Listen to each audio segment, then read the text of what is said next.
प्रेरणास्पद कथाएं YouTube channel पर मैं धनंजय जैन आप सभी का हार्दिक अभिवादन करता हूं। दोस्तों, आज की कहानी वरदराज की कहानी है।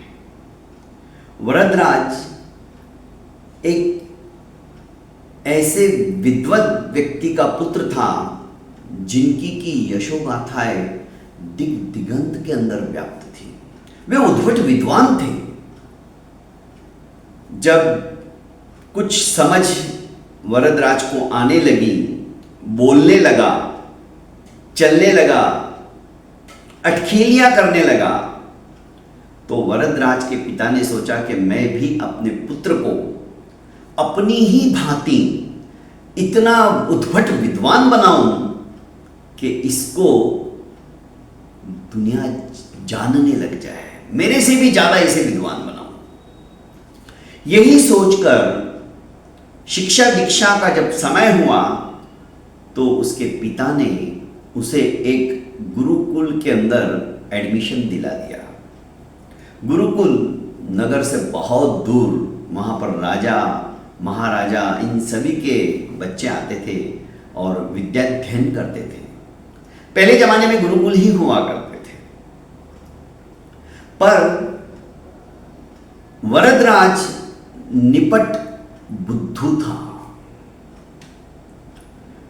पढ़ाई के प्रति उसकी कोई भी दिलचस्पी नहीं थी।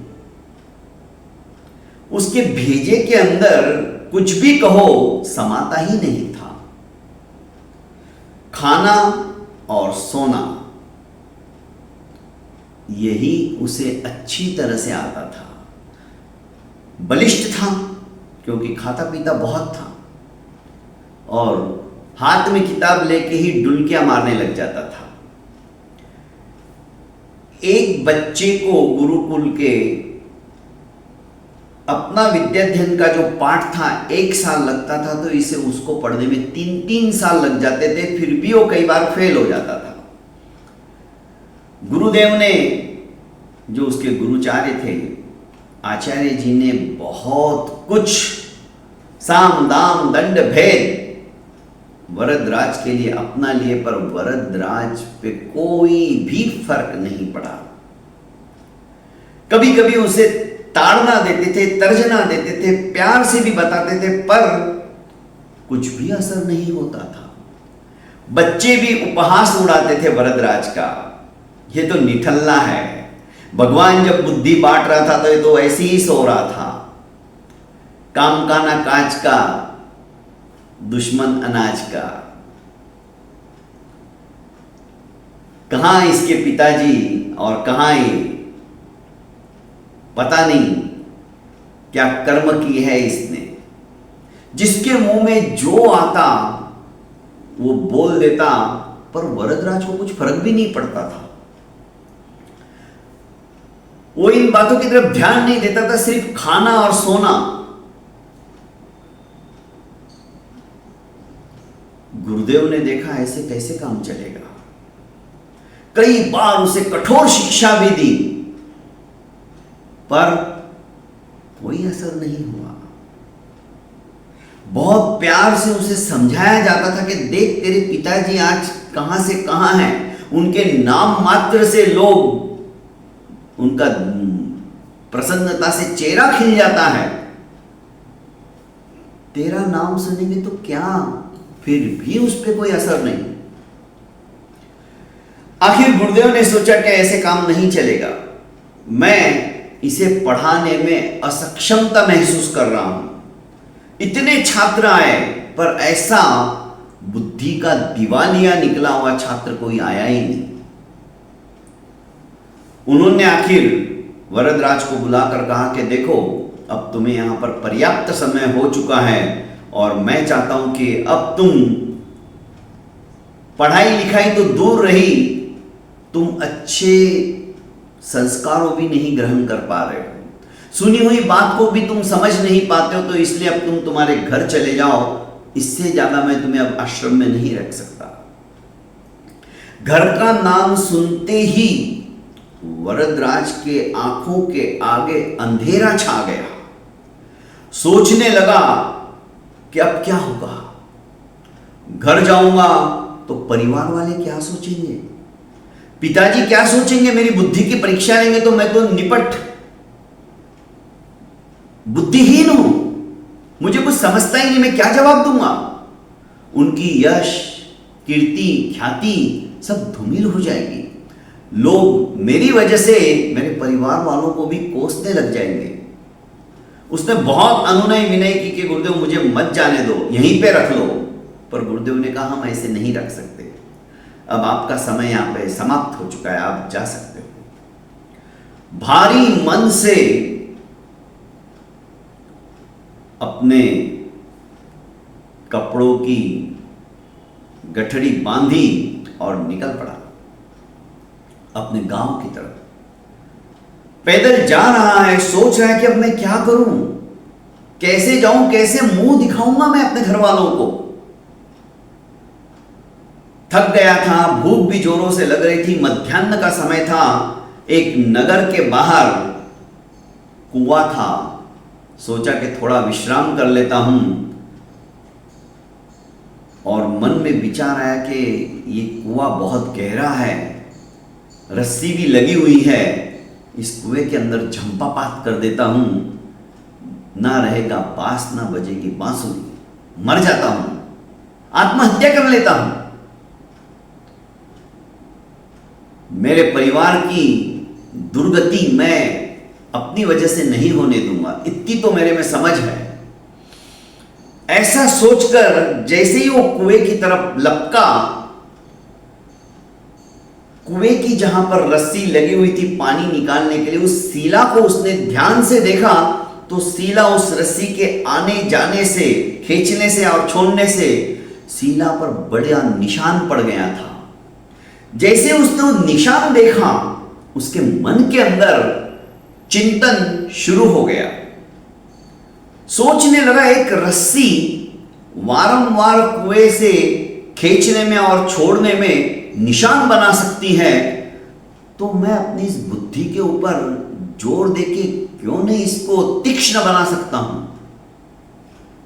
चिंतन बदल गया और मन ही मन उसने दृढ़ संकल्प कर लिया कि अब मैं पढ़ के ही बताऊंगा, मैं भी मेरे जीवन के अंदर परिवर्तन लाऊंगा। ये तो पत्थर है, इसके ऊपर भी निशान पड़ सकते हैं, तो मैं तो चेतन हूं। चिंतन बढ़ता गया, उसने अपनी वो गठड़ी उठाई और वापस आश्रम की तरफ निकल पड़ा। जैसे ही गुरुदेव ने और शिष्यों ने देखा कि वरदराज वापस आ गया है, सबको आश्चर्य हुआ, ये वापस क्यों आया। पर इसके ऊपर एक आत्मविश्वास की झलक परिलक्षित हो रही थी। इसने कहा कि गुरुदेव मुझे एक मौका और दीजिए, अब की बार मैंने मन में ठान ली है कि मैं पढ़ के उद्भट विद्वान बन सकता हूं। उसका इस तरह से आत्मविश्वास से भरे हुए शब्दों को सुनकर गुरुदेव ने भी सोचा कि चलो इसकी परीक्षा भी हो जाएगी, या ये सिर्फ खाना खाने के लिए आया है, वापस पढ़ता भी है या नहीं देखा जाएगा।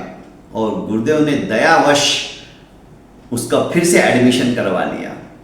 अब रात दिन जो वरदराज खा पी के सोता था, अब उसे खाने पीने की चिंता ही नहीं।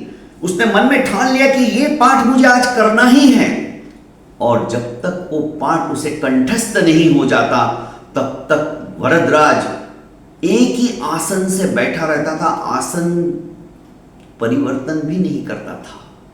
जैसे पद्मासन से बैठ गया तो पद्मासन में ही बैठा रहता था, हिलता डुलता तक नहीं था। इस तरह की उसकी कठोर तपस्या भी देखकर आचार्य समझ गए कि अब वरदराज कुछ करके ही बताएगा। अब छात्र जो उसके सहपाठी थे वे भी उसे ताने मारना उन्होंने बंद कर दिया। धीरे धीरे इसकी लगन, इसकी उत्कंठा, इसका लक्ष्य इन सभी को लगने लगा कि ये अपने लक्ष्य की पूर्ति किए बिना मानने वाला नहीं है। दिन रात एक कर रहा था। अब वरदराज विद्वानों की श्रेणी में आकर बैठने लगा, बुद्धिमान शिष्यों की श्रेणी में आकर बैठने लगा और आचार्य का भी वो प्रेम पात्र बन गया। अब आचार्य जी भी उसे जी जान लगाकर पढ़ाने के लिए ध्यान देने लगे और जो 3 साल का उसका स्कोर था, उसका कोर्स था, वो पूरा वो 1 साल में पूरा कर देता था। और यही वरदराज, आपको सुनकर आश्चर्य होगा, लघु सिद्धांत कौमुदी जिसने लिखी है, ग्रामर व्याकरण संस्कृत के अंदर, वरदराज जी ने ही लिखी है। इतने उद्भट विद्वान हो गए क्योंकि वो रस्सी जो कि कुएं की सीला को भी निशान कर चुकी थी, वही दिमाग में बैठने के बाद उनका विचार और उनकी चिंतन शैली ही बदल गई। तभी कहा है किसी ने, करत करत अभ्यास के जड़मति होत सुजान। अभ्यास के द्वारा जड़मति बुद्धिहीन भी सुजान अर्थात विद्वान बन जाता है। करत करत अभ्यास के जड़मति होत सुजान, रसरी आवत जात ते सिल पड़ परत निशान। उस सीला के ऊपर भी निशान पड़ जाते हैं तो मैं क्या नहीं कर सकता हूं। ये सोच उनकी जीवन की दशा और दिशा को ही बदल चुकी थी और वरदराज उद्भट विद्वान उस समय के बन चुके थे। संस्कृत के अंदर ग्रामर यदि किसी को सीखना है तो सबसे पहले उसे वरदराज जी के द्वारा लिखित लघु सिद्धांत कौमुदी, फिर सिद्धांत कौमुदी, महासिद्धांत कौमुदी, ये सब पढ़ना ही पड़ेगा। उसके बिना वो श्रेणी चढ़ ही नहीं सकता है। वरदराज जी ने इस तरह से ग्रामर व्याकरण को अत्यंत सरलता के साथ उस लघु सिद्धांत कौमुदी के अंदर निरूपित किया हुआ है। बहुत बहुत धन्यवाद दोस्तों। प्रेरणास्पद कथा यूट्यूब चैनल को आपने अभी तक लाइक एवं सब्सक्राइब नहीं किया है तो कर लीजिए और ज़्यादा से ज़्यादा अपने बच्चों के मोबाइल में भी सब्सक्राइब का बटन दबा दीजिए और बच्चों को कहिए कि आप ऐसी कहानियां सुनते जाओ। 5-10 मिनट की कहानी सुनने से यदि किसी के जीवन के अंदर परिवर्तन आता है, कोई लक्ष्यहीन हो चुका है, उसे लक्ष्य बनाने की प्रेरणा मिलती है, तो दोस्तों इससे बढ़कर और कोई पुण्य नहीं होगा। दुनिया भर के मैसेज हम फॉरवर्ड करते रहते हैं, पर इन अच्छी कहानियों के लिए आप ज़्यादा से ज़्यादा लोगों को आमंत्रित कीजिए और प्रेरणास्पद कथा यूट्यूब चैनल से जोड़िए। बहुत बहुत धन्यवाद।